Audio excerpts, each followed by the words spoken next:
I don't know why we... don't know why you played that there, Simeon. This is the first take of Dial H for Heroclix, episode 303. Sure does feel good to be the undisputed sexiest ranch hand in both Bad Samaritan and Dial H hosting history. Oh, yeah? It's you. I don't know what you're talking about. You got that nice belt buckle all shined up. Oh, you know it. Us city slickers like me don't know much about them belt bucklers. Oh, I know you don't. You don't know what it's like to grab a steer by the horns, jumping off the stallion, going 100 miles an hour. Yeah. The only country I know is from the songs, like here, this one.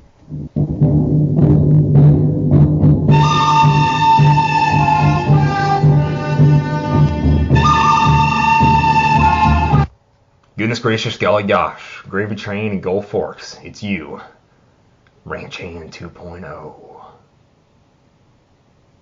There's only room for one ranch hand on this podcast, Kalder, and it sure is. Good grief, ain't you?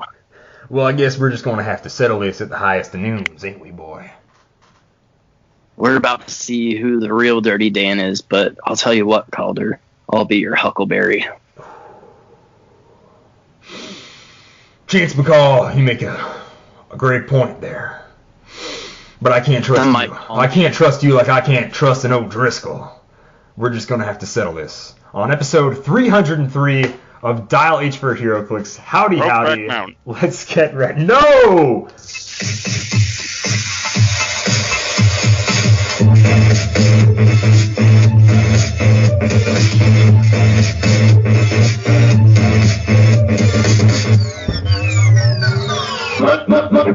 My stuff. Dial H for Heroclix is brought to you by CoolStuffInc.com, where you can find cool stuff in stock every day, including all the latest Heroclix singles and seal products. Make sure to check them out at CoolStuffInc.com. I read that really fast. Use code DIAL5 for 5% off your Cool Stuff Inc. order. If you buy like a brick, like it's like $100 or whatever, it's about $5-ish. You buy a case, you get 10 something bucks. It's really nice savings once you start pre-ordering a lot of product. So always use code DIAL5. Plus, like, if you can save anything, always use that little bit of savings. Joining me in the studio is my nemesis, Simeon Bruce. Yeah, sorry, I thought we were just naming our favorite country movies. Nope, like spaghetti not. westerns. Absolutely That's why not. I shouted that out. Yep, yeah. That's my your personal favorite. That's your personal favorite? Jake Gyllenhaal, yeah. I mean, okay, I like Jake Gyllenhaal. Maybe not in the same way the Joker likes him in that movie. And also joining us, as you may have guessed, is Sexy Ranch Hand 2.0, Chance McCall. What's going on, Chance? Not much. Just me back again, the real cowboy of the show. Some might even call me a vigilante. That is indeed the heroic title, technically. That's true. You're not wrong. It's true.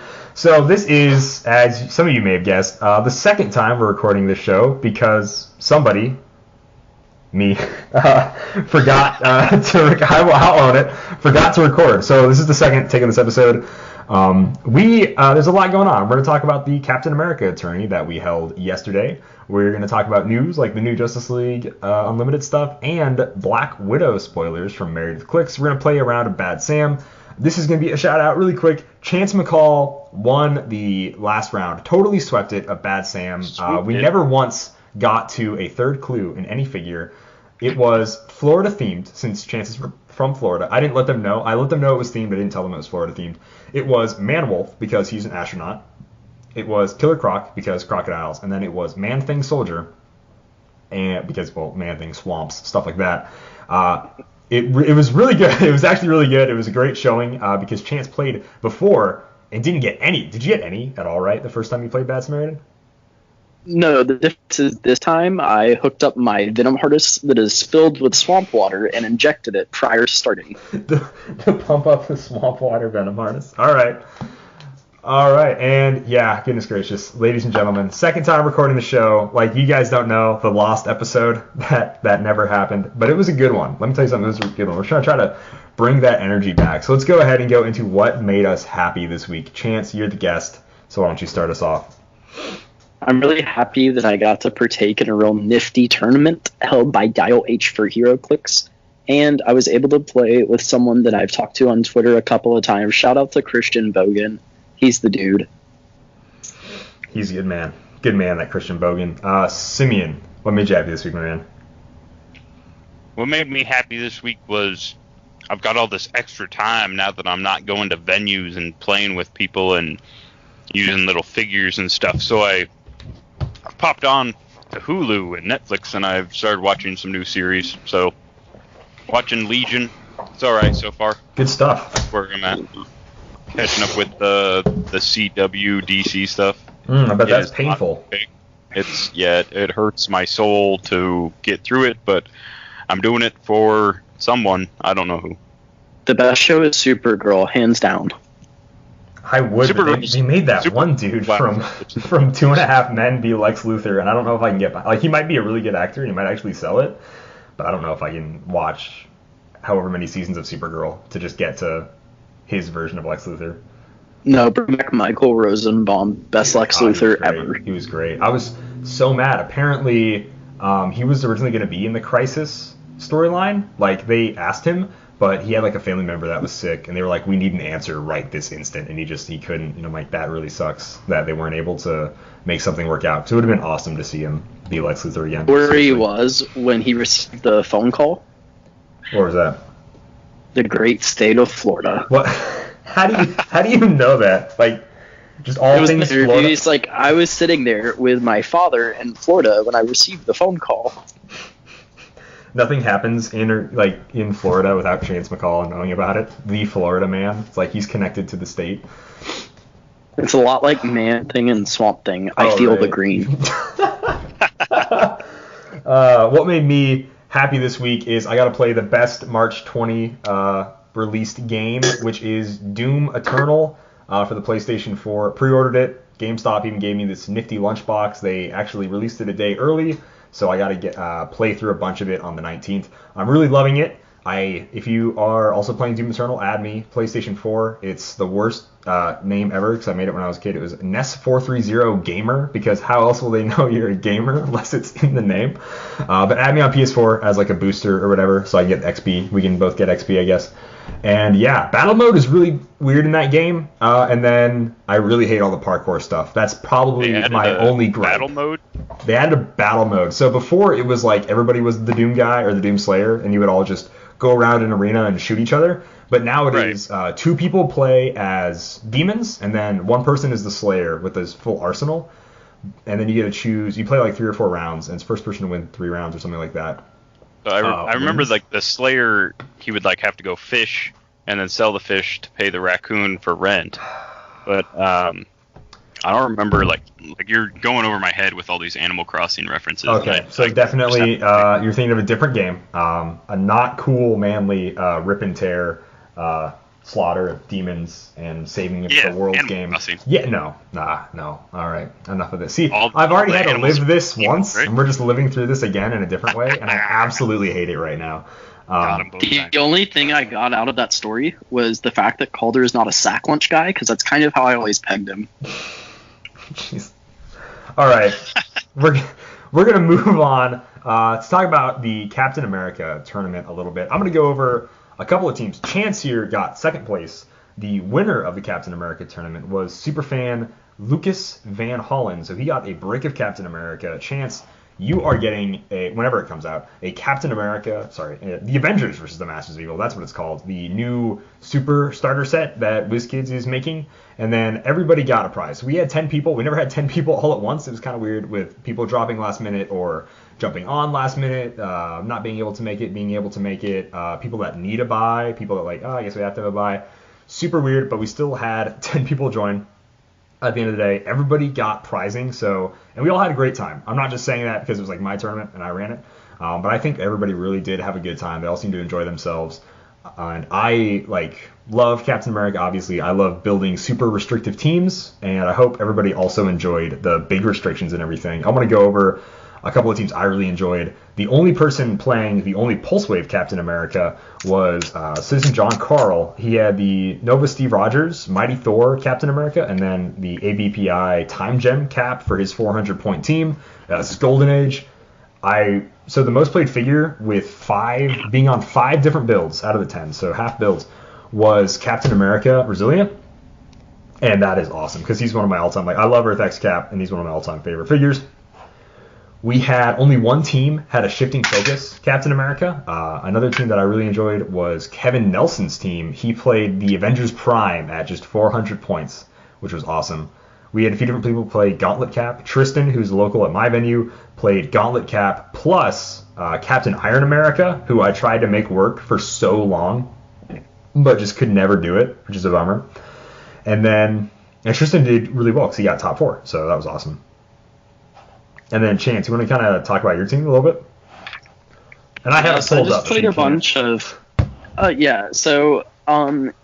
For those of you that don't know, I had built a team prior to entering the tournament, and on the day of, my internet provider decided to have a blackout. So I didn't think I was going to be in the tournament. And then about 30 minutes in, it came back on. So I messaged Kalder, and I'm like, hey, I'd like to still take part in the tournament.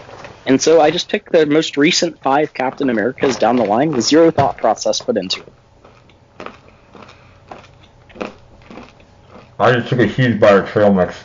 I'm sorry, listener. I'm starving right now. It's good. The only thing that I really put thought into was I had 85 points, or not 85, I had 15 points left over. And I was like, oh, I'll play an ID card, because those are meta, right? All the cool kids are doing it, so I decided to play an ID and used it once.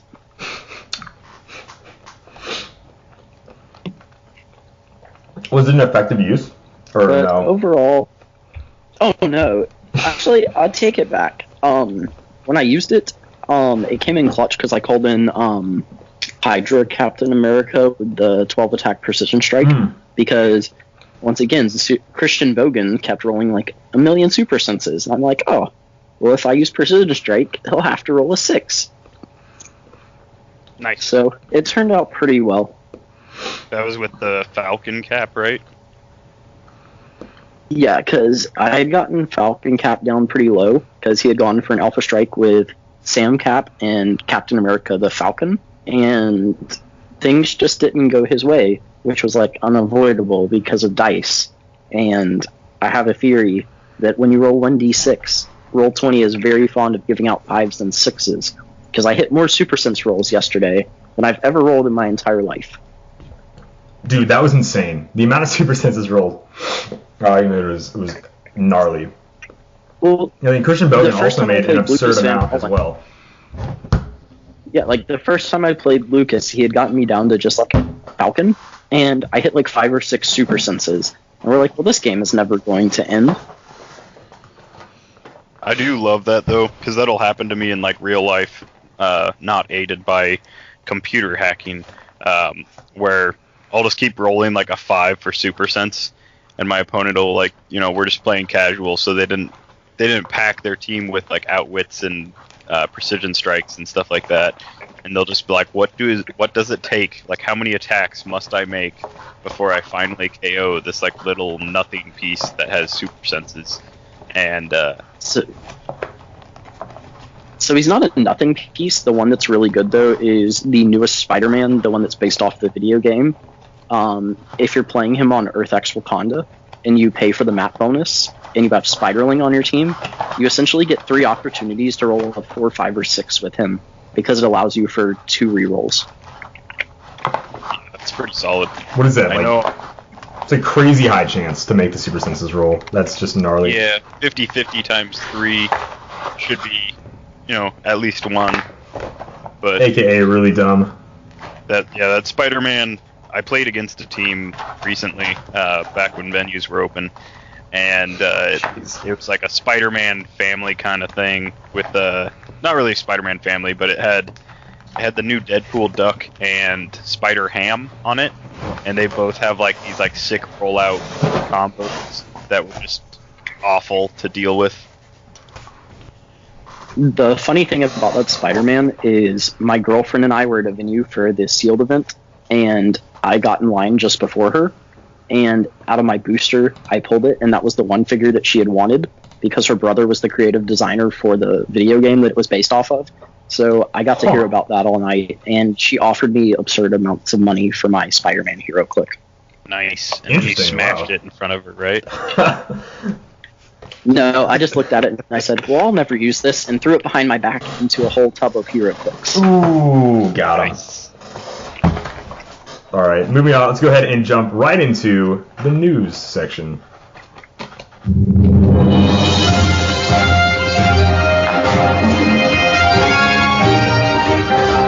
We are gonna. Ooh, geez, I talked before the thing. What am I doing? We're gonna talk about the Justice League previews, some of the new ones we saw this week, before we jump into the Black Widow previews. I'm gonna talk about 066, the man who just has a hankering for cakes. Lex Luthor in Justice League, Legion of Doom, and Scientist keywords, 3 traits, no special powers, no special combat symbols, even though he's flying, like, I don't know, just literally flying, like, literally has boot jets on the ground, literally part of his sculpt that he's flying, not even, like, improved movement, hindering, like, it's, like, weak boot jets, just no flight, just awesome, love it, WizKids. And he has stealth, so he wants to move out of it. Anyways, he's 4 range, he's 40 points or 10 points. It's fine because he's still really, really freaking good. He starts with stealth, 11 attack, precision strike, 18 defense, willpower, 3 damage enhancement. He's very supporty, Lex Luthor. Mid-dial, he gets some smoke cloud later and some force blast with some ESD and empower mixed in. His 10-point line is also his last click, which is his 6-speed stealth, 11 attack, precision strike, 17 defense, willpower, and 3 damage with enhancement, which is just really solid stats. For like 10 points, even if he is 1 click, he's great. He has the Let's Cause Trouble trait, which is when friendly characters have free if this character critical hit this turn, or made a third attack that hits all opponents this turn. Place a character from your sidelining that can use the Let's Cause Trouble in an adjacent square. At the beginning of your turn, if Lex Luthor started the game, you roll 4 through 6 and you return him to your sideline instead of taking damage and dying like the other ones. He just goes back to the sideline, which is really nice. His the other ones have weaknesses, but theirs is just curses. Superman, you foiled me again, is Lex Luthor's trait, which is characters that can use super strength to modify attack value +2 when attacking only Lex Luthor. Characters that can use super strength to modify defense value +2 when Lex Luthor attacks them. Not as big of a deal. I don't think super strength is thrown around as much as other powers are this turn, but if someone has super strength but heavy objects, they can probably one-shot this Lex Luthor for sure. Yeah, so they're coming in for like 5 damage. Or 6 with super strength with like a 13 maybe, like that +2, they'll probably one-shot kill this Lex Luthor, so that's a little rough. Just gotta be careful with him. And his last trait is the absolute best. It is, that's as many as 4 10s, and that's terrible, which is based off the Lex Luthor stole 40 cakes. And it's like one of my favorite jokes about Lex Luthor for the longest time. I love it so much. It's when a finalized attack roll is a 10. Not his attack roll, not a friendly character's attack roll, not specifically an opponent's. Any finalized attack roll, and it is a 10. Give Lex Luthor a cake token. If he hasn't removed one this turn, when Lex Luthor has 4 or more cake tokens, for the rest of the game, he has this. When a friendly character attacks, before the attack roll, you may remove a cake token. If you do, minimum result of that roll is 10. So once you get to 4, kind of like what Simeon said in the last show, which you guys don't know, so I just get to sound big brain that I came up with it myself. Once you get to 4, you have that no matter how much your cake tokens get depleted, so feel free to use those bad boys. And like a totally cool opinion that I made up myself, you can use him with any of the gems, and their things are all based on rolling a 10 or higher, so that will always trigger with Lex Luthor giving you these fat cakes, which is just great. I think he's going to be awesome on Scientist teams. Something I actually did come up with my own opinion was I like him and the Cadmus Scientists are just going to be some insane support. And then also the Cadmus Lab is going to be also great support for Scientists. I cannot wait to see him. I know I'm going to play him a bunch. What do you guys think? Oh, yeah. I think, honestly, if Q Prime is worth 30 points and you're already putting that on your team, put this guy on your team at 10 points, and then you can force your opponent to like have like a 10 attack, or force yourself to have a 10 attack or whatever. Hope that you hit like your super senses, I suppose, if you're giving it to your opponent. But yeah, racking those up, and then you basically have a guaranteed hit 4 times if you get those 4 locked in.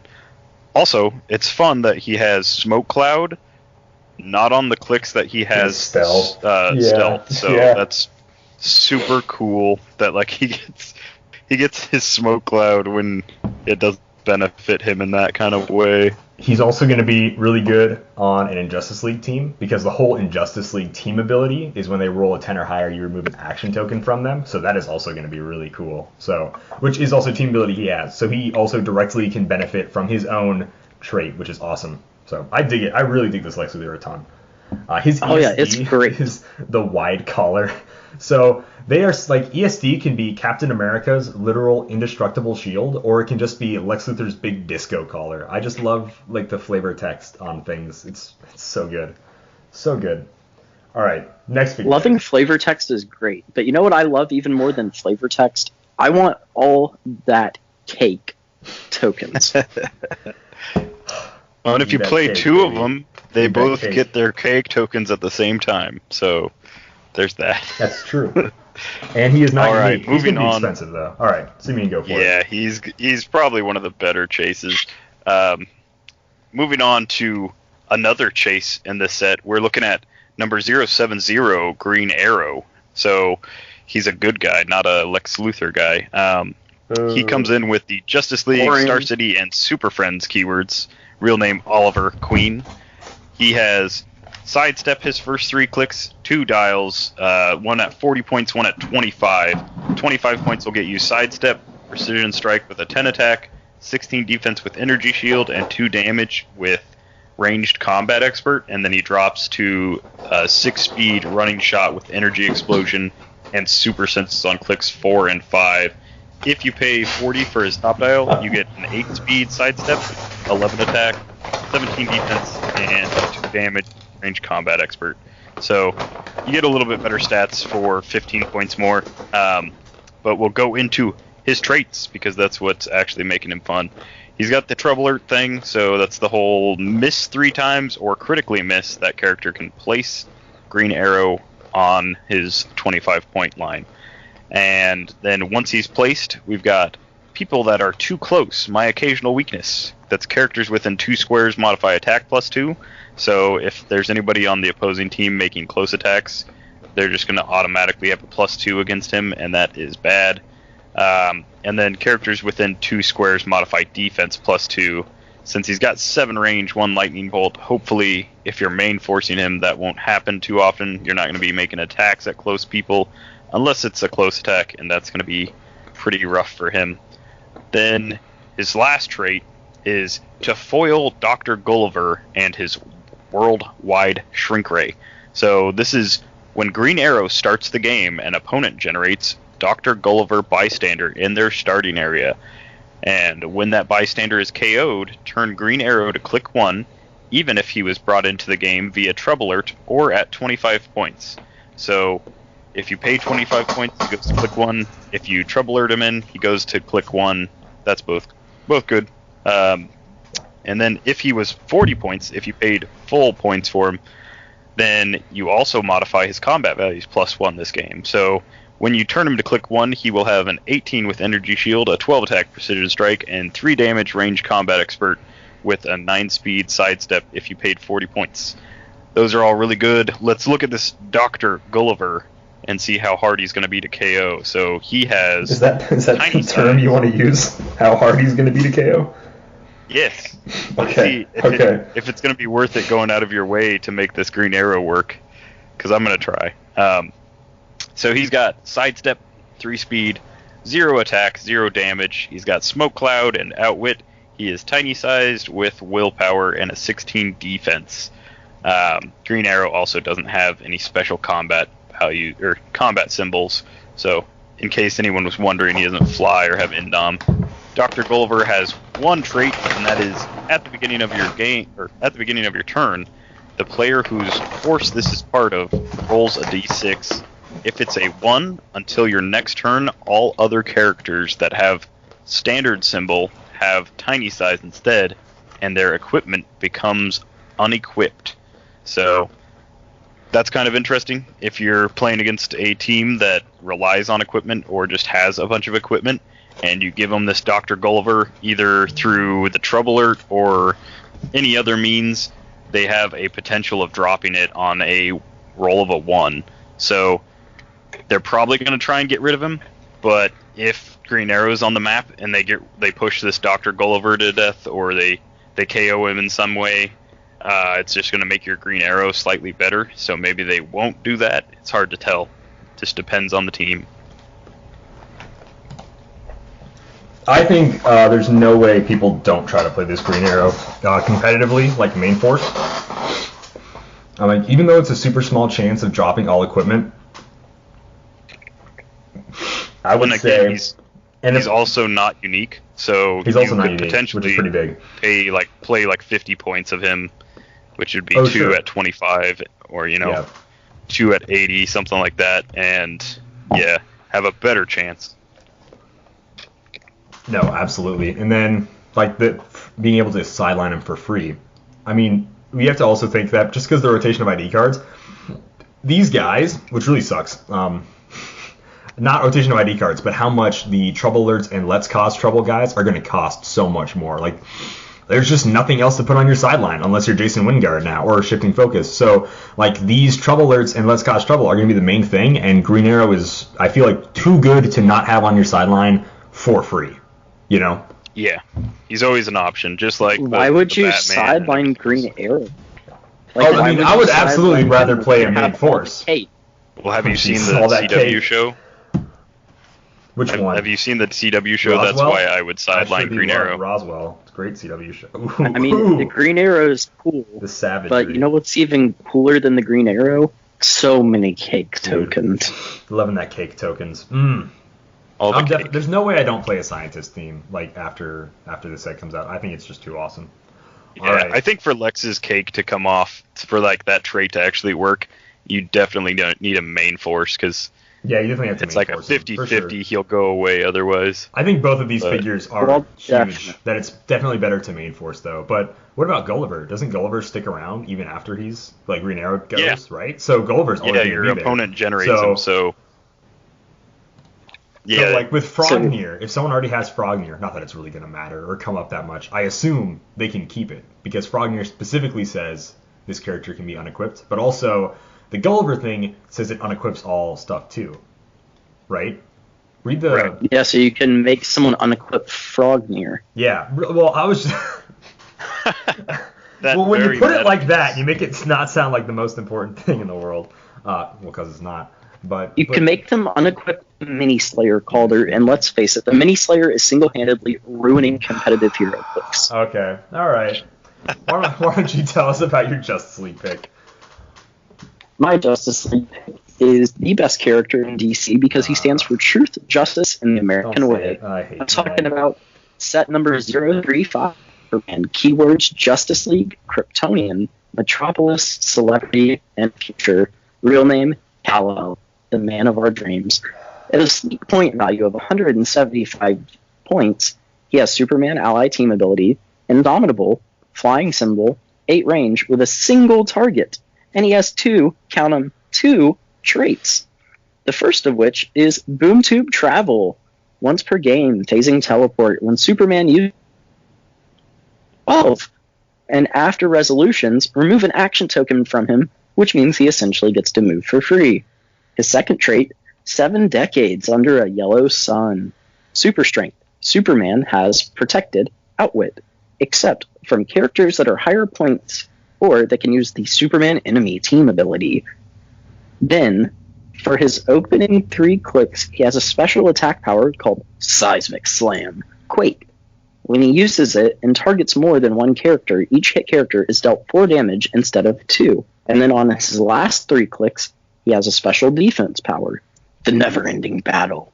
Stop. Invulnerability. When Superman clears 2 action tokens, heal him 1 click. This guy is an absolute brick and will single-handedly win you games of Sealed, in my opinion. I think you said DC, but I think you meant all of comics, right? Don't. The only person that could possibly hold the candle to him is, of course, the world's greatest detective, Batman. He totally puts to shame those lame steroid users like Captain. I'm just kidding, but he's not my favorite. But we all know that it is Calder's favorite, so I wanted to make him feel... You know me, I hate you all so much. I have to... In all seriousness, people don't know the pains I have to live of reliving this conversation about this Superman again. Yeah, he's good, alright? He's a good figure. in a battle royale, he's like, obviously pick him, whatever. Superman, who cares? I hate Superman so much. So one thing that is very interesting is the ability for him to essentially just like tank a lot of characters, especially in a sealed format where we haven't seen the amount of precision strike, because the ability to just ping him down is going to be very rare, because there's not that many higher point characters, and it really just depends on how many Superman enemy team abilities we see. I'm assuming at least one Lex Luthor might have it, but even that's kind of a... I'm pretty sure the common Lex Luthor has Superman enemy, and I know he has a team-up card, like, whoa, slow down there, that also, like, hands out Superman enemy or something like that. And I could be wrong. I might be totally off base. But so you're saying that what we need in this game, even more cards. No, I do not want any more team-up cards. There's already going to be, like, 300. I absolutely don't want any more. But that is one thing I do like. They always forget to add weaknesses for Superman. He has some pretty obvious ones, kryptonite, magic, etc., stuff like that, right? Being away from the red sun, blah, blah, blah, blah. And I think that's one thing I like it is when they throw in, like, yeah, sure, normal people can't outwit Superman, like, really, right? But people like Lex Luthor, who make it basically their whole life's work to try to outsmart Superman and try to, one-up him with kryptonite, whatever, all these different things. So it makes sense why Superman enemy is a counter to him. It's a very specific counter, or just more points, but it's fitting, and I like that. I like it when they remember that Superman has pretty clear, obvious weaknesses. So I think that's cool. I like them throwing that in for flavor-wise. So yeah, that's pretty neat. The only downside to it is I wish they would have added a line of text on there that says characters that are more interesting than Superman can also outwit him. which would be all characters. They all get outwit, and they can all outwit Superman. Because basically every character except for like D-Man or whoever is more interesting than Superman. Whoa, even D-Man, yeah, maybe. Okay, so I didn't want to insult D-Man. I didn't know we had D-Man sympathizers in the studio here. Yeah, his costume's at least more interesting. His costume is a mash of two different people, but okay. But you know what? You can all pick up these great figures at coolstuffinc.com. It's darn right, and use code DIAL5. Using code DIAL5, yeah. There, thank you, Simeon. I'm going to go ahead and jump into our first Black Widow Gravity Feed preview, which I'm going to choose to talk about. Once again, thank you, Married with Clix, for doing this unboxing. Thank you to WizKids for giving them it. It's really cool that we get to see a lot of these Black Widow figures to see if it'll change our mind about buying any of the sealed set. I know personally, still a no. There's still like 5 figures I want in this whole thing. So, yeah, I'm just gonna just jump right into it. I do like this 016 Red Guardian, 5 range, 75 points, Celebrity, Soldier, and Spy for keywords. I like generic keywords. I like all of those generic keywords. And he has Indomitable for his only special combat symbol. He has 9 speed, charge, 11 attack, super strength, 17 defense, invulnerability, and 3 damage with a special damage power. That's his top dial. He has a damage power for 4 clicks, and then he goes on to Close Combat Expert. Middle of his dial, he has plasticity. On his last 2 clicks, 6-click long dial, he has Sidestep with Precision Strike, Combat Reflexes, and Close Combat Expert, which is a great combo on those last 2 clicks. His trait is Fighting an Entire Squad, and this is why I really like this guy. Close. Make a close attack targeting up to 3 characters within 5 squares, so we can use it with charge.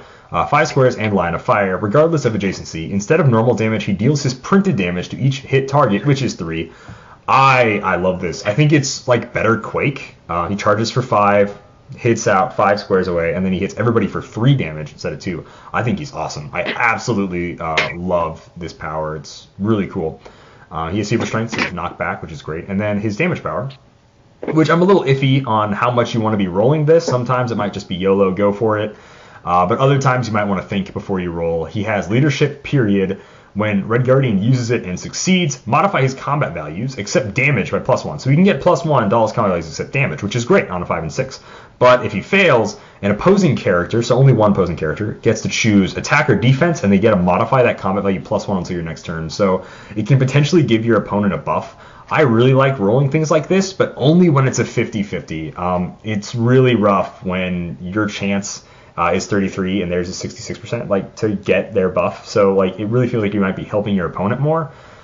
But sometimes if you have maybe there's a cool Taskmaster that can mess with D6 rolls in this set. So maybe do something like that. But either way, Yeah, just be careful rolling this. I like it. The power's called Not Just a Knockoff, so it's kind of like talking about how he's basically a knockoff Russian Captain America, which is what the Red Guardian is. But I really dig it. I like David Harbour as an actor. I can't wait to see him as Red Guardian, and I really think this is a really sweet Red Guardian. And I can't wait to play it because we also haven't gotten a Red Guardian since the Captain America set. So it's been 9 years since we had a Red Guardian. It's about darn time. Even if this is a movie version, it looks to be really fun. That's all I got to say about him. And stranger things have happened. I hate you so much, Simeon Bruce. Ha. Ha ha ha. The show. Yeah. That he was the in. Show. Okay. So I'm going to be talking about that figure that you don't have to dig through a box to find. That's going to be right out on the shelf, ready to purchase. You know what you're getting. Let's see if it is worth the purchase. So this is going to be the $15 number 0. Oh, no 0. This is number 100 of the set. This is just Black Widow, but this is the motorcycle Black Widow. Real name, Natasha Romanoff. Not a motorcycle brand I'm aware of. Team, Avengers Initiative. So that's the see-through stealth and move-through hindering kind of thing. Range, 5, 2 lightning bolts. Points, 75. Keywords, Avengers and Spy. She comes in with an 11 speed top dial with sidestep. Precision strike with an 11, 18 defense with an 18 super sense, indom, 3 damage with ranged combat expert, improved movement through characters, which is always fun. So she's got 3 traits. Her dial is sidestep, precision strike, super sense, ranged combat expert until her last 2 clicks, and she's 5 clicks deep, which is not a lot for 75 points, but her last 2 clicks are charge, incap, energy shield, and shape change, in case anyone happens to land on those for some reason. Her first trait is espionage, secret mission. She has hypersonic speed when Black Widow uses it and hits with a close attack. If she's on a theme team or your starting force has 2 other characters from the Black Widow movie set symbol, after resolutions you may place a hit character in any square that she moved through after the attack. So it's kind of like she rolls by on the motorcycle, grabs them, and drops them. And then if you do, you deal them 1 penetrating damage. So this is fun. She's got her whole dial because it's traded.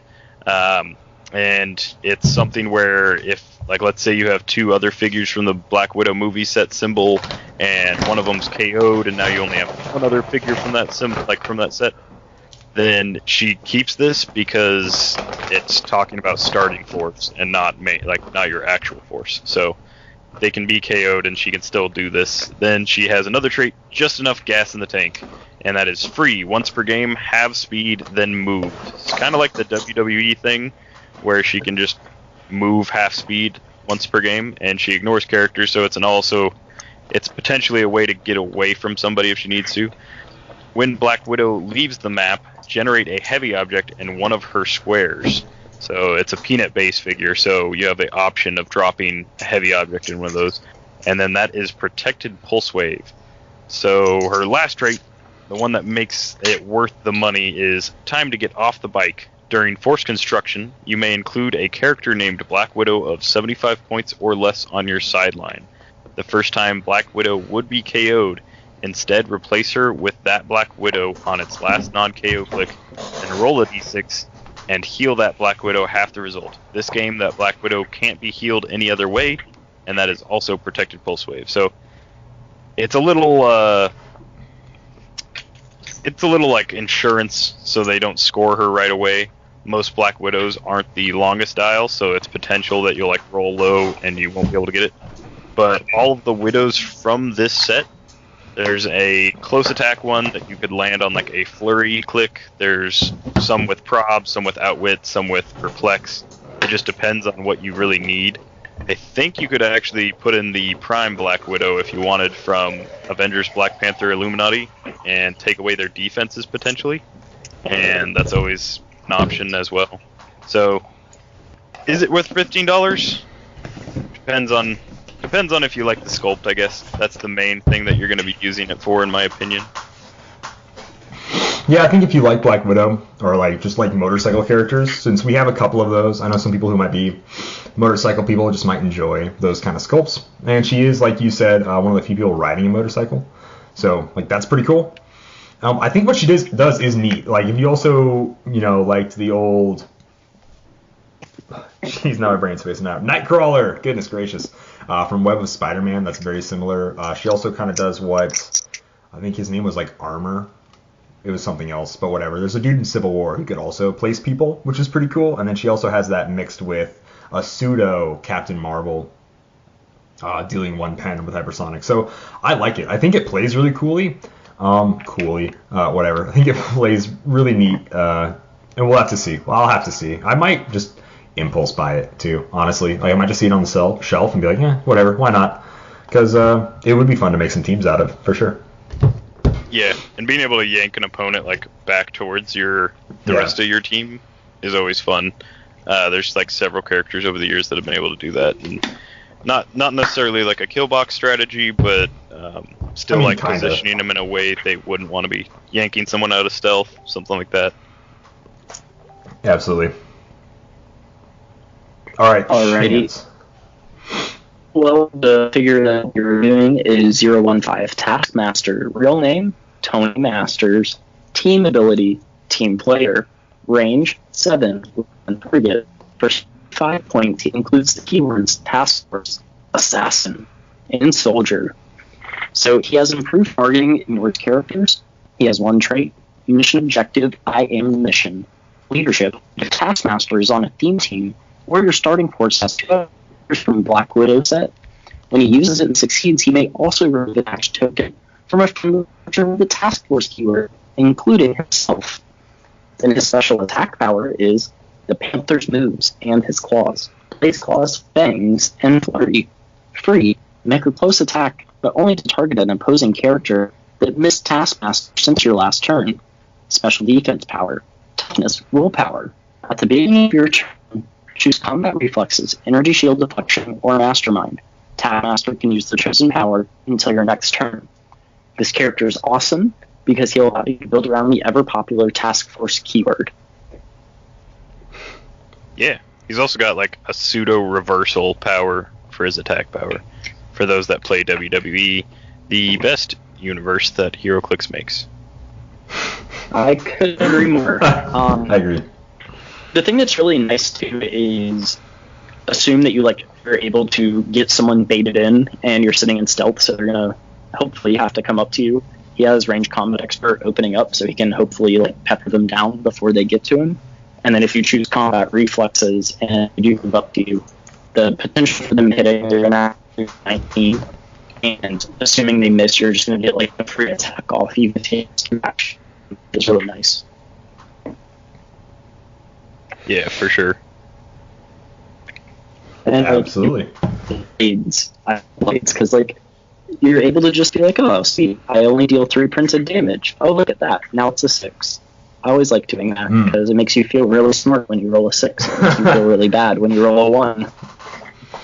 That's dice manipulation in a nutshell. I feel real smart when I roll that 6. I'll tell you what there, boy. That's kind of like trying to handshake your opponent before the match ever starts, meaning to concede. Yeah. I was not conceding. That is 100% Simeon versus fault. We were playing a rock tournament. I had asked for the dice back. It was not at the beginning. I was not going to concede at the beginning of the game. Goodness gracious. Don't try and shake my hand when you're losing. Don't do it. I will smack it away. I'll just slap that hand away. All right. So did Practicing any of these social previews, distancing, or actually seeing all of the Black Widow set, really, did that make any of you guys decide differently on what you're going to do with this set? I think I'm still just going to pick up singles afterwards. I don't think I'm going to buy the random $4 a figure. The generics are kind of neat, but they're also kind of not great.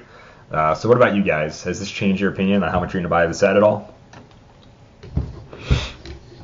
Yeah, for sure. I didn't realize there were so many generics in it. I don't really care for them that much. Also, we've had some really great generic sets lately, and we've got some upcoming ones that are going to be really good generics. So I'm probably not going to pick up a ton of sealed ones, and I might grab the bike. I still haven't decided on the bike. Somebody help me decide on the bike. Them bikes, I tell you what. I would say, in general, this set has really gotten me thinking in terms of values, because I don't know if you guys knew, 50 Task Force Mercenary can be picked up by Steve Rogers as a member of either the Avengers or S.H.I.E.L.D. and you're getting a really great with 6 range and 2 bolts. That is an option. For We sure. could build a really sweet task force team, because I'm sure we're going to get way more characters in the future with task force keyword. See, but we know that that's no way true. For some reason, I don't know why they do this.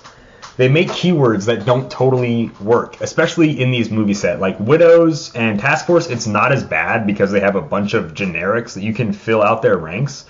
But like the Captain America set for like Winter Soldier, when they had the Strike Team keyword with 3 figures that had it, that didn't really come out to a good point value, which bothers me so much. Like, I want to play a Strike Team, and like the generic Shield people should have had Strike Team because there were some generic Soldier Shield guys on it. But nope, Black Widow. I almost said Dave Bautista. Don't know why. It's literally Frank Grillo, but okay. Like Crossbones, like him, Crossbones, Cap, Crossbones, and Black Widow had the strike team, whatever keyword. And oh yeah, and you're referring to 105-point Brock Rumlow. Brock Rumlow, yeah, thank you. Frank Grillo. Who's Frank? Oh, that's the guy who plays him, is it? I don't know. Anyways. Yeah, Brock Rumlow, like, and I thought he was kind of cool, like, sure, basic guy, but like, seriously, no one else with Strike Team is so terrible. Yeah, I hate it. The best Strike Team, Strike Force Cobra. Yeah, dude, absolutely. Knowing is half the battle. Excuse me. So yeah, Simeon. Why are you gonna buy all the Black Widow? Just kidding. Why? You already said you're probably not going to. I'm not. All right, you're not going to get 2 cases of Black Widow for the one. No, one unlike Trek, chance? I am not going to buy that much. Yeah, I might get 1 full gravity feed because it looks like I can probably complete the set with just 1 feed, and that would be neat. But otherwise, yeah. Too bad. I just hope that's the bad thing about this is they make generics, but you probably are going to get like 2 of every common figure. So you're probably going to get like an extra Taskmaster, Black Widow, whatever, Yelena, stuff like that. You just don't get nearly as many generics, which is understandable, I guess, for a gravity feed setting, because it's not just one person buying it, it's a bunch of people buying a bunch of random packs. But whatever. Anyways, moving on to the game that is sweeping the nation. It's Bad Samaritan.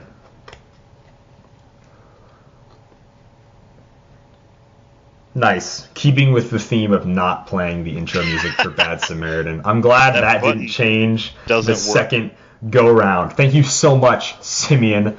Gosh, here we are. It's reliving it.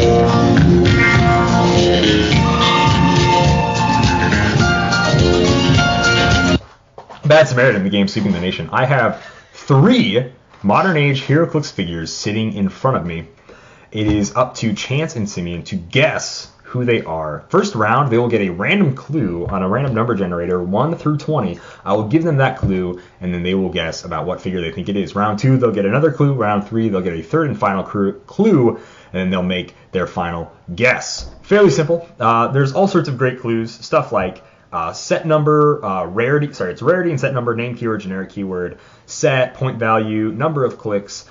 We added 2 new ones. Number 1 is going to be significant appearance. So if I have the card, which for these guys I do, I'll be able to give you their significant appearance. And then number 20 is going to be any 2 clues. So it's like getting that big number 20. 17 through 19 are free plays, but number 20 is you get any 2 clues, which is pretty darn strong. Simeon has a random number generator. Make sure you guys guess before Chance and Simeon guess, or pause the podcast to see if you can do it. Everybody will get a clue. So if they don't guess him on the very third round, I will get a point. If they make the correct guess at any point in time, they will get a point. And then we move on to the next round. So first character, first clue, Simeon, what is it? Number 18. Number 18 is going to be a free play. Do you guys want me to read everything off, or what are you thinking? Well, I know that opening dial is an option.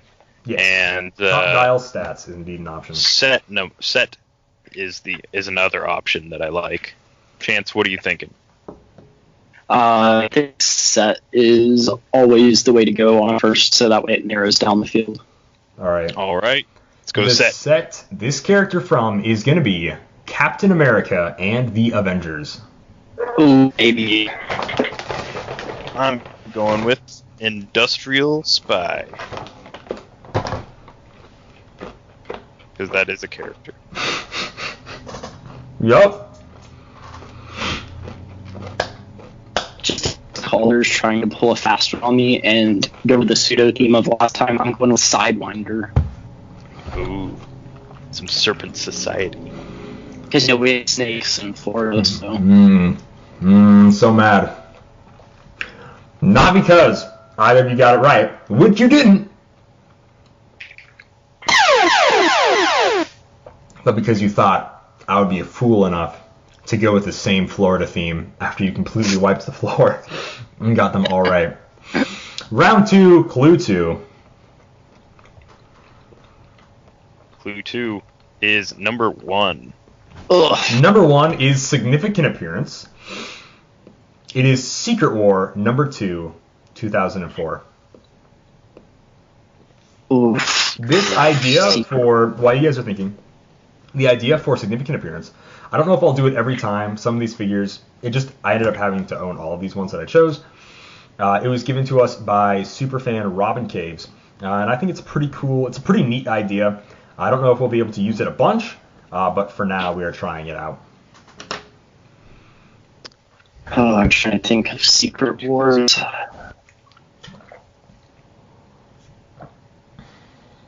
If this first appearance would be so much easier. Significant, yeah. It is a little rough because sometimes the Significant Appearance is just like not true. Like, this isn't Right, the like first time a person has had more appeared, significant things. or is this literally like this isn't even them in that storyline? You know, like sometimes the Significant Appearance is straight up wrong. Like I know the Loki one from ABPI. Like there was a thread talking about how that's not that version of Loki at all in that story, or that he wasn't even in that issue, or something like that. I just remember that thread a while ago. I just read Secret Wars the other day, and I'm completely blanking on anyone that was in that story. I'm gonna say Ultron. Ooh. Okay, we have one for Ultron. I'm gonna go with, just to throw it out there, Dario Agger. One for Ultron, one for Dario Agger. Ladies and gentlemen, we're gonna have to go on to round 3. Ugh. All right, give me a clue, guys. No. This generator's broken. Got clue 2. Clue 2 is going to be point value. This character is 65 points. 65 points. Secret Wars. Captain America. Trying to think of some 65-point figures. Quake. She was probably a secret warrior. I'm pretty sure she was part of like Nick Fury's little band of people. So I'm gonna say Quake. You gonna lock in for Quake? Yeah. Miss Sky or Daisy Johnson, whatever she goes by. Daisy Johnson. In the comics, yeah. Sky, if you like the TV, The TV series. show. Such a weird cop out the way they made that character, but it's like, okay, Yeah, interesting. They, It's retroactively like they didn't know what to do with her, so it's like, let's make her real Quake. name's Daisy, and you're like, after Call 3 me seasons, Daisy now. Like, what? All right, we have one for Quake. I'm trying to think of other 60 characters. Let's see. Is it? No, I think because that was Future. I'm really struggling between Spymaster and Black Widow. There 'Cause I know is a theme. I it do want to is say a that. weird one. I still went with a theme this round.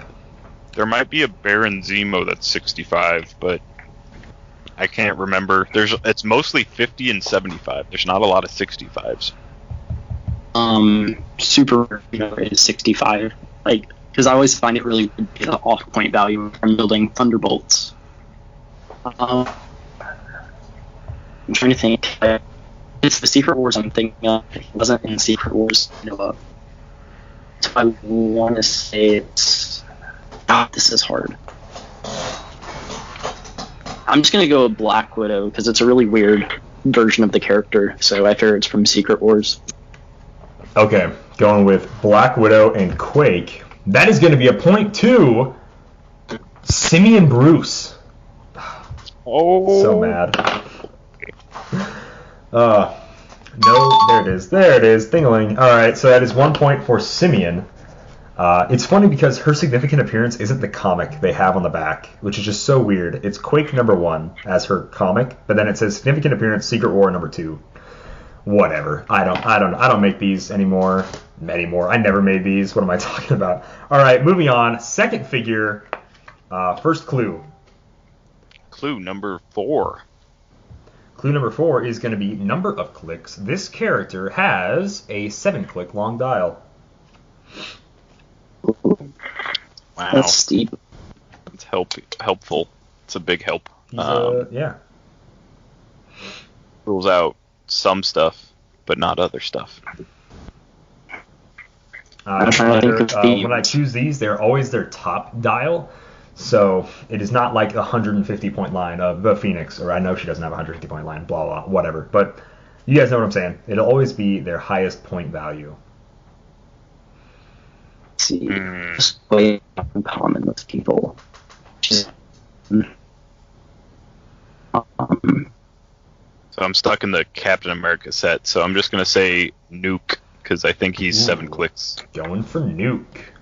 Even though I'm pretty sure you're in a different set now. I'm going to say Hulk.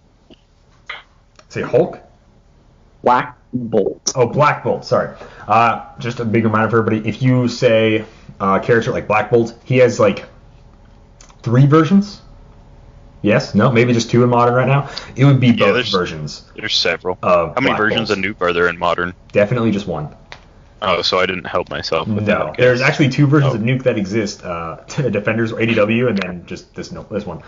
It is neither of those, so we're going to have to go to round 2, figure number 2.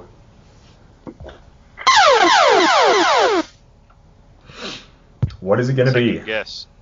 Second clue is number 2 again.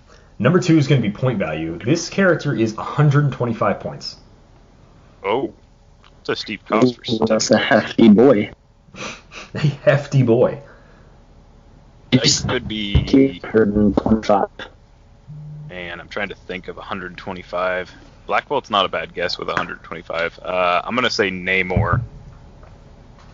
I'm thinking of Namor. The ABPI one. Locked in for Namor. This would still get you Earth X Namor, ABPI Namor, and it would also get you the Regenesis Namor.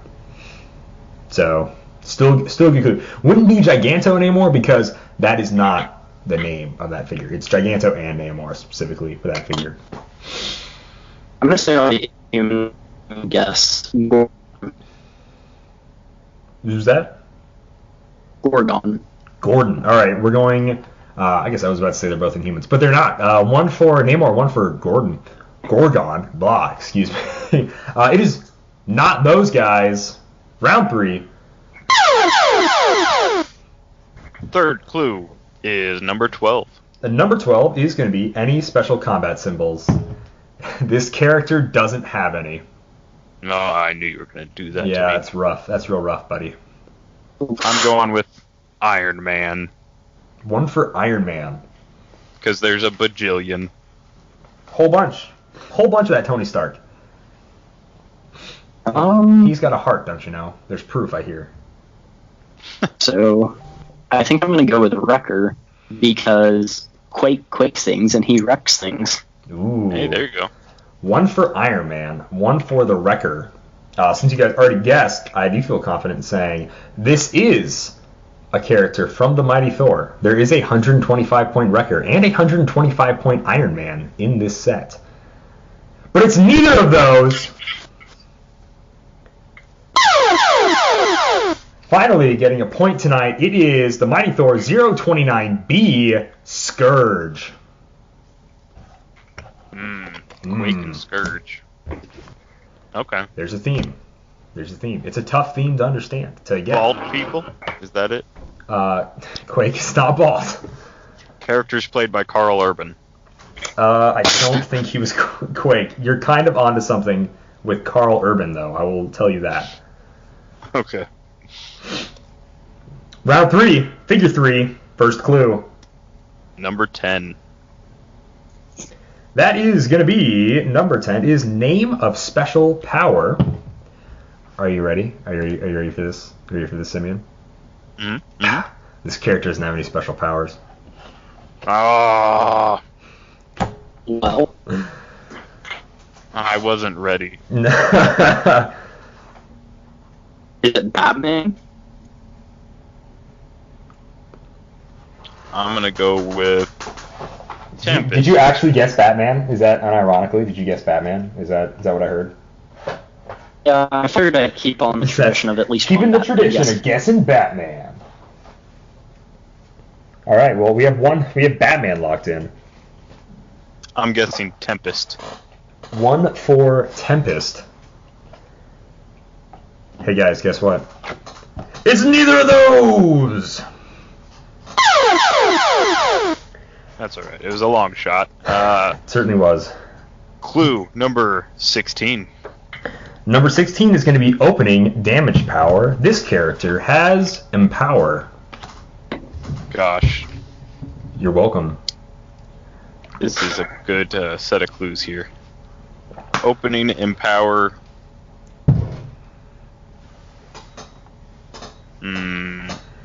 Played some figs with Empower recently. I'm trying to remember what they were. I'm just racking my brain on Marvel characters that might have something in common with the previous two. Yeah, Scourge and Quake. Yeah, it's not a whole lot to work off of. Saying like natural disasters, but he said it had something to do with Karl Urban. So maybe That like goes way over my head. an urban cowboy kind of like theme. What?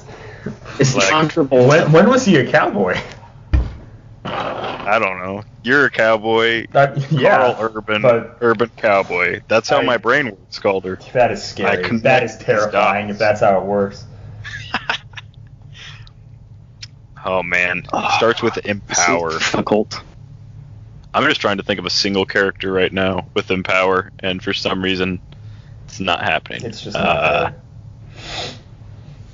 there. It's Power.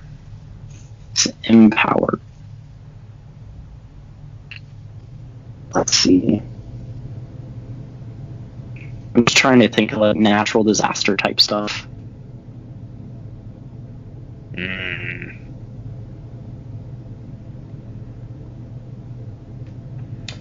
Oh yeah, this is some good stuff to listen to, ladies and gents. How about you can visibly, you can't hear anything because it's just silent. You can imagine the little hamster, like spinning its little wheel in their brains, trying to figure out the no special powers, top dial and power, maybe that could possibly be. What are you talking about? Mine is an alligator, not a hamster. Oh, that's right. Sorry, Florida man strikes again. Thrashing around in there. Let's see. Jeez. And I think You guys have another clue after this. It's true, but it's going to be just as bad. I can feel it. yeah, we've I gotten really these need- bad clues so far. I'm going to go with... Gosh, I just don't want to say something that clearly doesn't have Empower, and everything I can think of doesn't have Empower. I can't think of a single thing with Empower right now. Yeah, especially for opening. Yeah, there's characters that I've pushed to Empower. Triple H is the first one I've used in a while that has it on his dial, but that's a special power, and he doesn't have one of those, so it's not Triple H. Oh man! I'm gonna say Cannonball from the Deep Cut X-Men Prime. What? Okay. Deep Cuts Sure. Cannonball locked in.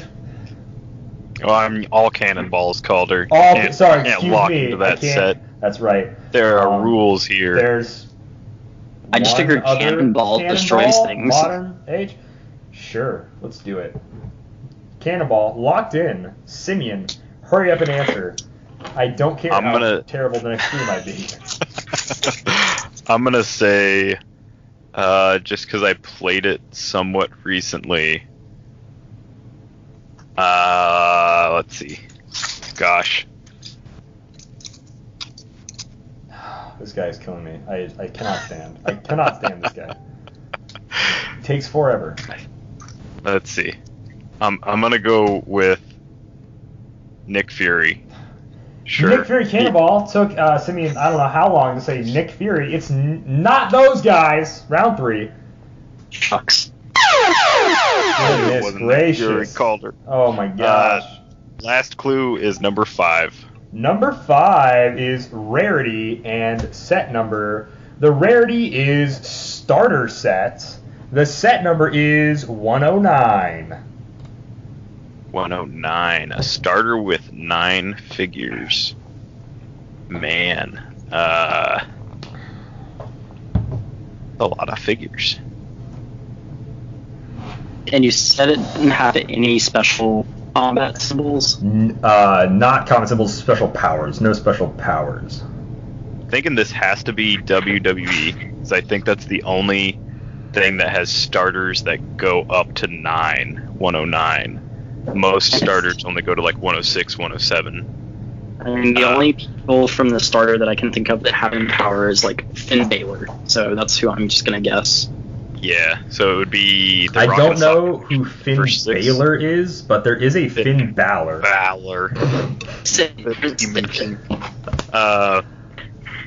So I know Rock and Sock Connection is like 8. That's Rock, Stone Cold, Triple H, Ric Flair, Mankind, Shawn Michaels. Is that only 6? That's probably 6. So that's 6 characters, and then there's 4 in the other set. I'll say Sasha Banks. All right, locked in. Finn Balor, Sasha Banks. Are we 100%? Well, I said Finn Balor. You said Finn Balor because I know you work on a farm, and I figured like baling hay would be something you know. I actually don't like baling hay because the baler can get stuck up sometimes. That's what you get for buying a John Deere. Although I will say their balers are pretty good. Having to clean hay out of a baler is the worst thing you will ever have to do because it's pulling strand by strand. If it messes up, I hate it so much. I really dislike baling hay. Not that anyone cares. So Sasha Banks, Finn Balor, which is Demon Boss. Good job, guys, on the staying together like that. And I can't believe this, but Chance McCall gets a point. Looks like we have a 3-way tie. Or a standoff, it's some might say. Yeah, it's actually a standoff for this episode. You swept the first time. It's a standoff for this one. I kind of want to do one more figure, so I'm not going to tell you guys what the theme is. Does that sound good? You got it, partner. And now I have to so talk amongst yourselves about something as I figure out one more figure to talk about. All right, Chance. So the theme so far is Quake, also known as Sky or Daisy or whatever the actress's name is, and Karl Urban, also known as Scourge, and then Finn Balor, also known as Balor, also known as the Demon. What could possibly be the theme with this? So Scourge and Demon kind of go together. In Quake, maybe it's like transforming and impacting things. Transforming and what? What is? I'm sorry. I have to stop. Transforming and impacting things. Where's the transforming happening? And what do you mean by impact things? The sidewalk transforms from sidewalk to broken sidewalk. I don't. Well, you see, I'm sorry. A Scourge transforms a productive society into a not productive society, and a Quake comes from an impact. Oh my gosh. It's almost as bad as reaching into a Balor. I hate everything you just said. Wow. You have to remember that Calder is the one thinking of these, so you have to keep it a little lowbrow for. All right. Okay. Sorry. I'm trying to find a figure here. I'm gonna ignore what you're saying. Just all right. I mean, it's like a shot in the dark, but I think all of them do 3 damage on their opening click. Ooh, that's a lot of figures, though. Okay, you are right. But that's a weird. What? Oh, never mind. There's a million people that do 3 damage on their opening click. Yeah, I was gonna say that's pretty common. Yeah. Even I'm like, you can't be serious right now. You can't be serious. No need to offend. Keep talking, guys. This is really tough. Didn't think I was going to try to choose a fourth one on the fly, but I really don't want to end it in a three-way tie. That's super lame. So here's one thing that's kind of there. Every one of them has been on like TV and or a movie in a shape or form, so it might be like TV/actors. Yeah, like someone that has an MCU counterpart kind of thing. Well, Except, the only not one that's out there is MCU. Finn Balor, but he's on TV, technically. Figures that have graced the silver screen is what you're thinking. Or the Probably. TV screen, I suppose. The not so silver screen. Hmm. I mean, I thought it was going to get all Marvel, and then Taylor really threw a loop in there. Yeah. That WWE. That's Calder sweet, loves sweet stuff. So my guess is that he's going to go with Asgardian Rogue as his next figure because she also destroys stuff. She makes a real quake of an impact. Yeah. And Rogue has been played by some person on a movie, so Okay, got it. that fits the theme. Fourth figure, tiebreaker, three-way tiebreaker. First clue. Rogue. No, give me the clue Yikes. first, Simeon. Oh, 11. 11 is name of trait. That sucks. Bearer of the Infinity Gauntlet. Dang it. So that's Gee. got to be Captain America, or I guess Iron Man, and maybe one other character, but I can't remember. Let's see, from ABPI. Bearer of the Infinity Gauntlet. It could also be Black Don't Panther. you dare be using that HC. I think his is Infinity Gauntlet or Gems, though, because like he can do either. So I honestly think it's just one of the two chases, because I don't think anyone else is specifically just the Gauntlet. Bearer of the Infinity Gauntlet. Yeah, I think. Let's see. I'm gonna go with the knockback thing and say Captain America Gonna because go he with does knockback Captain stuff. America. I'll just go Iron Man to play it safe. One for Captain America, one for Iron Man. Somehow, it's neither of those guys. Second clue. Well, I lied. Apparently Well. it's someone else. Clue number 6. Number 6 is named keyword. This character doesn't have any.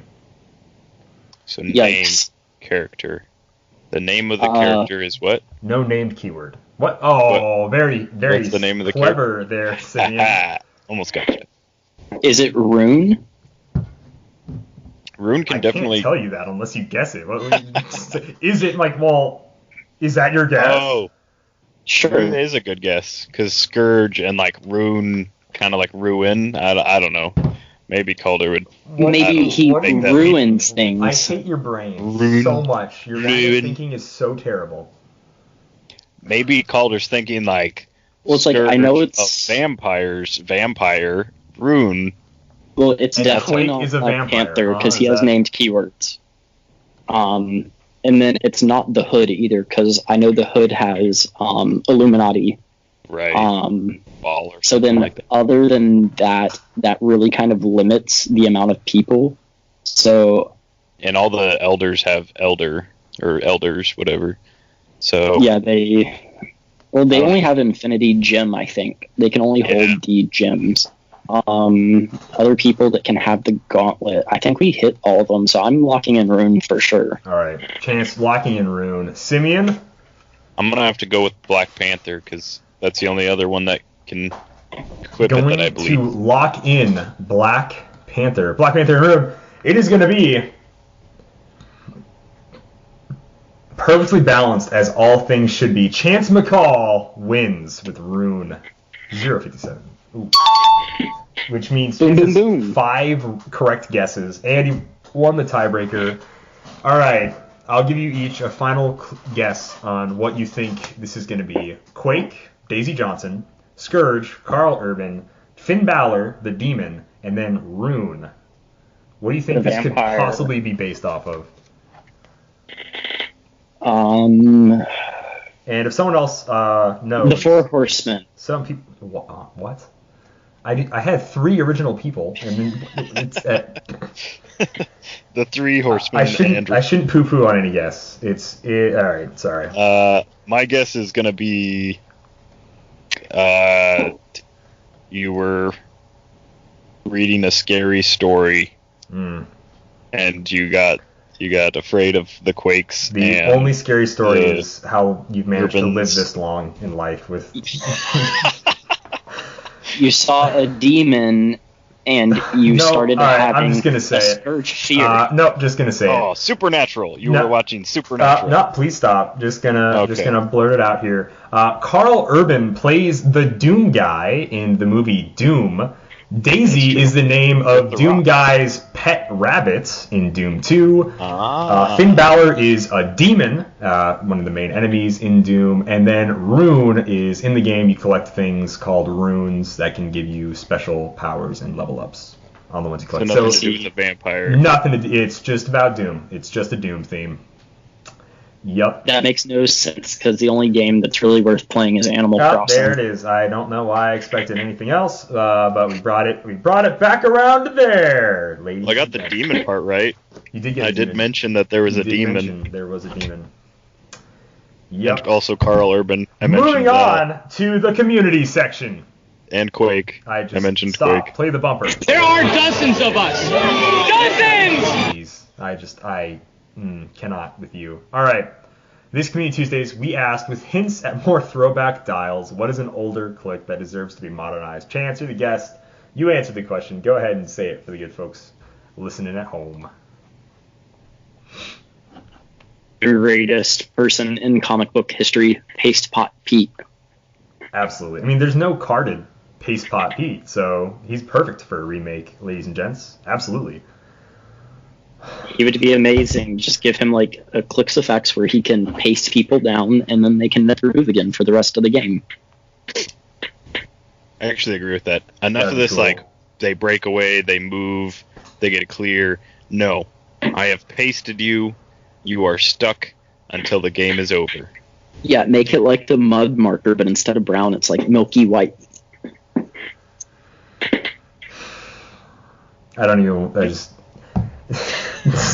So he also has, besides Peso, doesn't he also have like his own relievant, like solvent or whatever for it? Isn't that also a thing you can switch to?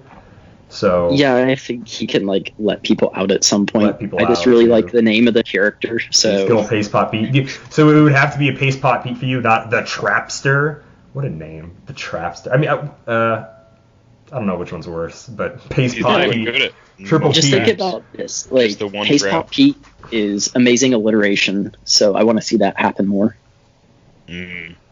And for those of you that don't know, alliteration is when you use the words with the same first letter. Same first letter, yeah. So like, there's a Spider-Man comic where it's Pete versus Pete, and he's fighting Paste Pot Pete, which I find hilarious. So yeah. Well, I thought I'd have to explain it because one of you is from South Dakota, and I know the education system isn't the best. Okay, all right. Also, I hear they're on meth. I have a state education. I had homeschooled, which is clearly the best way to be educated, because all of you don't have a choice right now. Some of you, are, I guess, don't have a choice right now. Y'all are homeschooled. Yeah, you're all whether you like it or not. So yeah.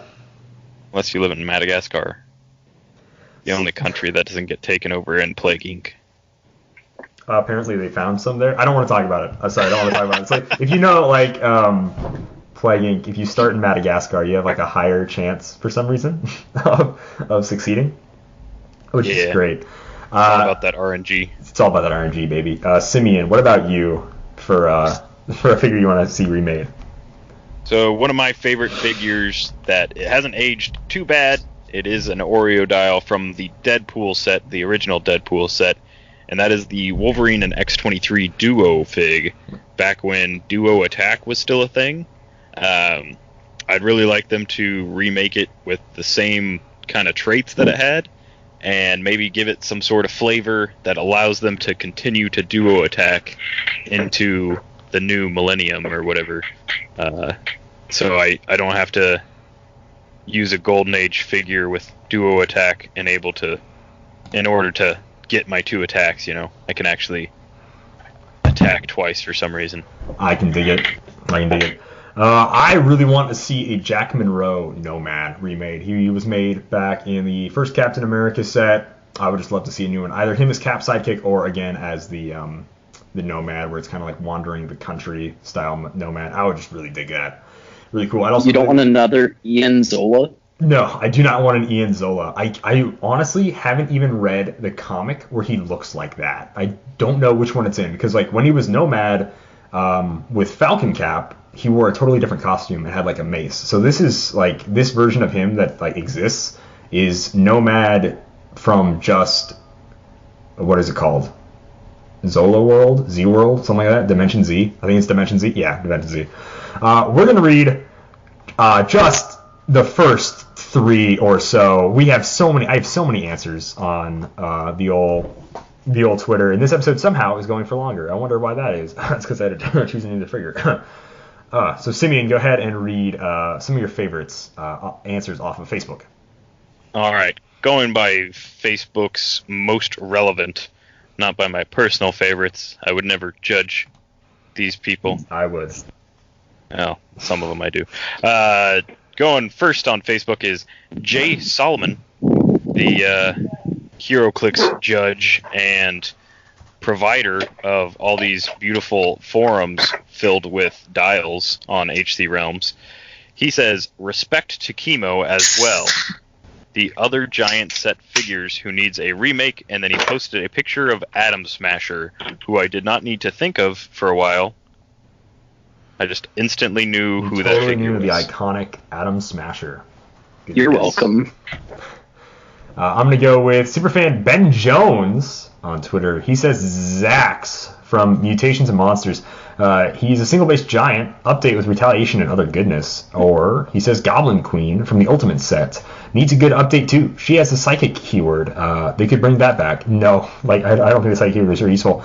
I do remember playing against a Zax one time though, and I think he has a pretty good deep dial, 9 or 10 clicks, something like that. He was actually pretty tough to take down. This Golden Age Zax gamer. is cool. Yeah. I just hate him because he was really awkwardly balanced, so if the wind blew the wrong way, he would just topple over. I can see that. Yeah. Also, I think he has a bunch of poison, and it should have been penetrating, because his big foe is the Hulk, right? And most Hulks have reducers, so his plain poison doesn't do anything to the Hulk. And yeah. That's my one gripe about him. That's a real shame. I thought he had some kind of reducer. He does not. I just looked him up. He has 17 super senses top dial. Why is it so hard for me to take this guy out? What in the world? I mean, he has a 10 range with 2 bolts and true. pulse waves, so that's pretty fire. That's pretty sweet. Ha, ha, ha. If you guys don't know, Zax is just an on-fire thing. Awesome. Simeon, go ahead and read one on Facebook. All right. DC lover James Craddock says, personally, I hate throwback dials. It's lazy design, but that's whiz kids. The worst is when they pick an old dial that wasn't designed correctly and just continue the poor design. But I will play along with a character never made in the carded era and whose design is fairly accurate. I give you Origins Shadow Thief, a choice to be ethereal or solid, and matching powers would be cool. So a little bit of hope for more comic accuracy there. Okay, right on. Another super fan here. Little Plastic Superhero. Don't know why I said it like that. Little Plastic Superheroes says Jean-Paul Valley Batman, and he says no Battle Fury top click this time. I actually really like that I don't know if it was called the Azrael Batman suit or maybe it was called something else. I don't know. But it was really cool. It was very 90s with the big spiky cape shoulder armor thing that it is. And then he's got, I don't know. I did like the Jean-Paul Valley Batman though. I do think it's a really cool design. Yeah. I always loved the Batman armors because I bought a lot of 90s toys when I was growing up because that's when I grew up, of course. And wait, you grew up? You really could have fooled me. All the Batman toys from back then always had some weird gimmick. It was this Batman has a giant green hang gliding cape. This Batman is purple and yellow, and like I don't know, shoots webs. They always had like these weird gimmicks, but the Azrael suit was one of the ones I really liked because of all like the sharp edges, and it just looks real cool. No, just me. Okay. Yeah, just you, bud. Just you, bud. You're the rated R superstar. You're Edge, dog. Oh no, wait, I can't bring Edge up yet. We haven't got there yet. Sorry. That's a spoiler from the future. Okay. All right. All right. Fine. David Herberger on Facebook says, all the older KC figures. Next year is the 25-year anniversary of the book's release. How about a full set that includes multiple throwbacks like a Superman with a 13 attack? Hey, we got a Superman with 13 attack. It's kind of hidden there in the middle-ish, but it's there.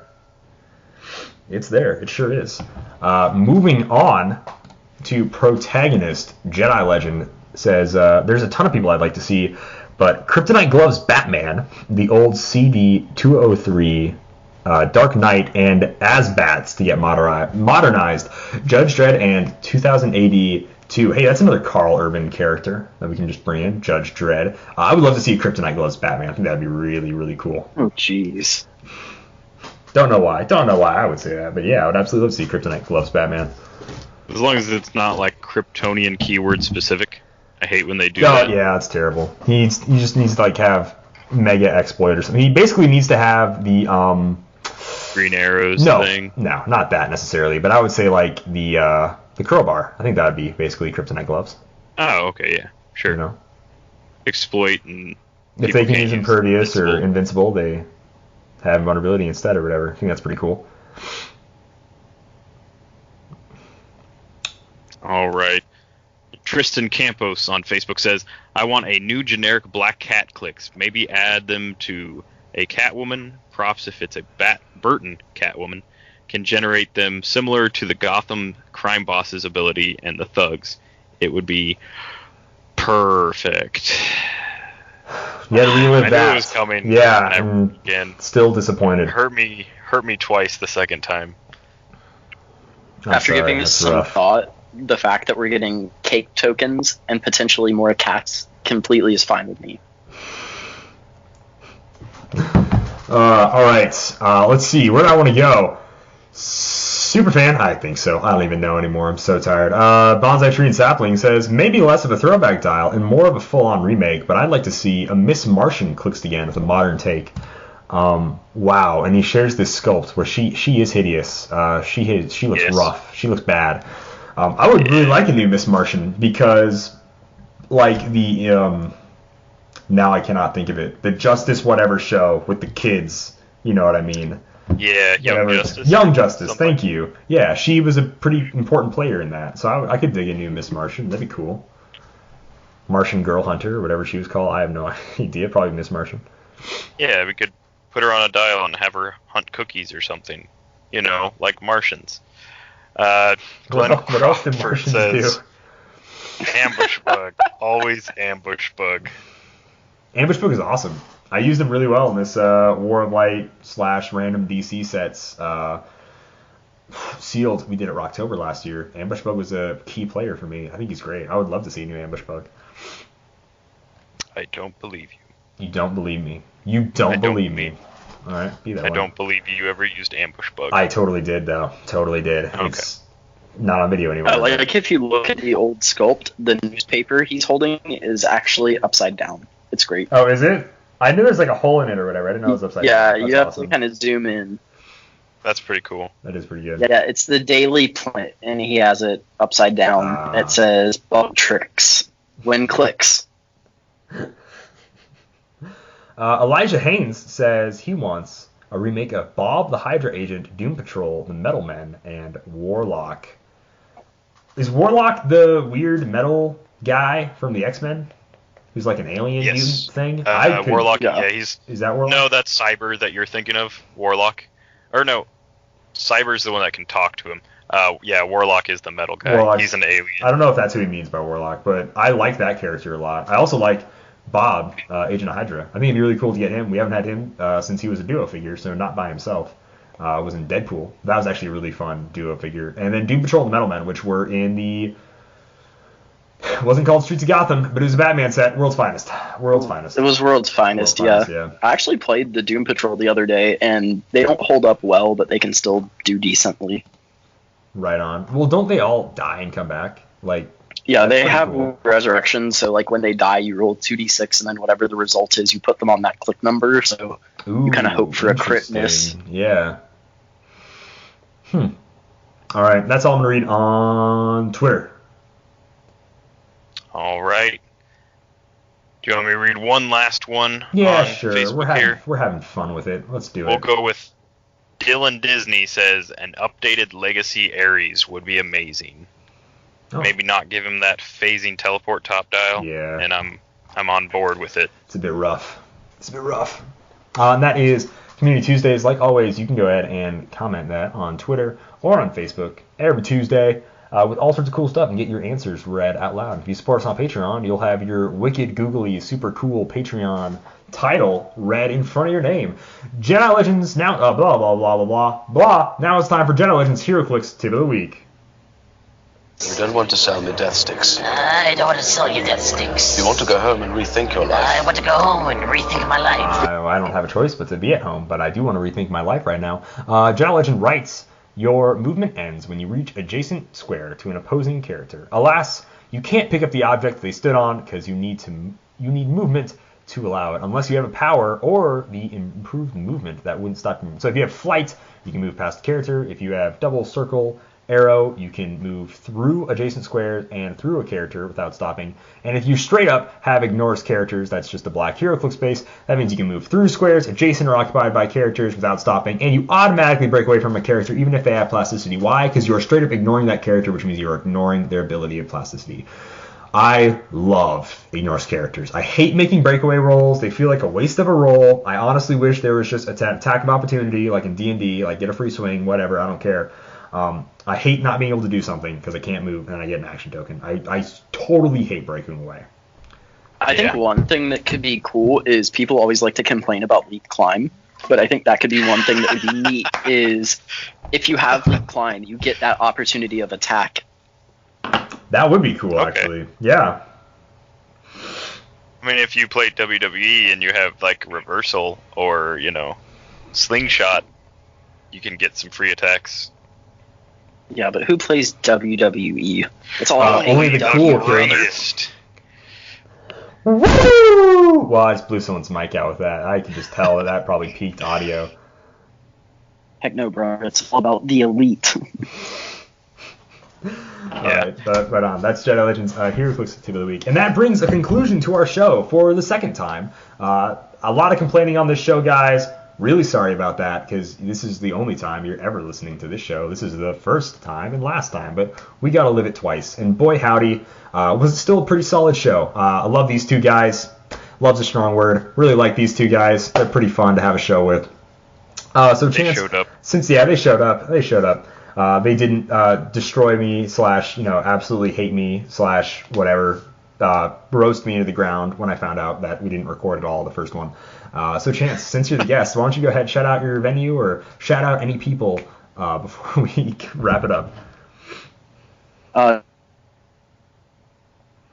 Friend Aaron Johnson, who's an absolute monster at Heroclix. Shout out number 2 goes to Christian Bogan for we had, and also Lucas for just being a good sport and hanging in there with me while I was on D20. And final shout out goes to Simeon Bruce for dealing with Kalder every single week. I personally couldn't do it. All right. You know what? I appreciate that. No one tells me that, but you know what? I really needed that, especially this week. It's been hard dealing with Calder all these days. Yeah, you're quarantined together. For those of you that don't know, we were in our sound studio when the quarantine came down, so we've been living in here off of literally just eating the table and the mice that run through the openings in the wall. Yeah. And once the quarantine is over, we should definitely do something about the mice, but right now that is my only protein source, so I'm kind of grateful for it. But it will be a problem if they chew through the wires in the future. Toilet paper situation is also not good. The poop closet sure is filling up. Wait, you guys have a closet? Yeah. Of course. Where do you you go? Simeon came from? place. Yeah, I just have like this alligator that roams around and eats it all and cleans everything up for me. Right. That makes sense. That's how Florida works. Good system for Dial H for Heroclix. You can find us on Twitter at DialH4. That's the number 4. Heroclix. You can send us an email if you want to. Ask us some questions at DialH4, F-O-R-E, Heroclix at gmail.com. Check us out on Facebook, DialH4 Heroclix. Oh, that's facebook.com/DialH for Heroclix. We're on YouTube. We upload the podcast on YouTube every week sometimes. Sometimes it doesn't automatically upload because of Podbean. Sometimes I have to go in there and manually upload it. Either way, it's going to be uploaded on YouTube maybe a day or two later. So if you want to listen to it at your desktop instead of on your phone, you can check us out at youtube.com/DialH for Heroclix.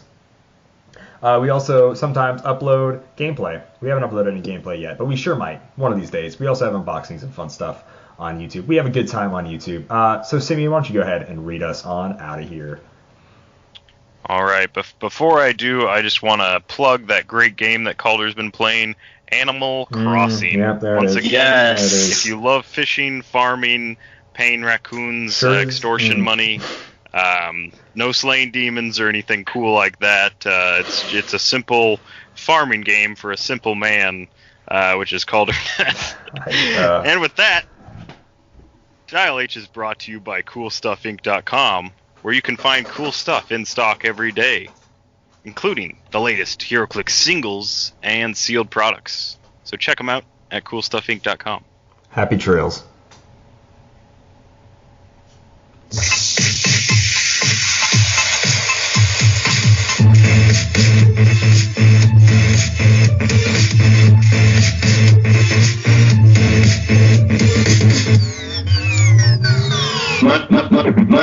I want to rip that stupid raccoon's head off just so bad.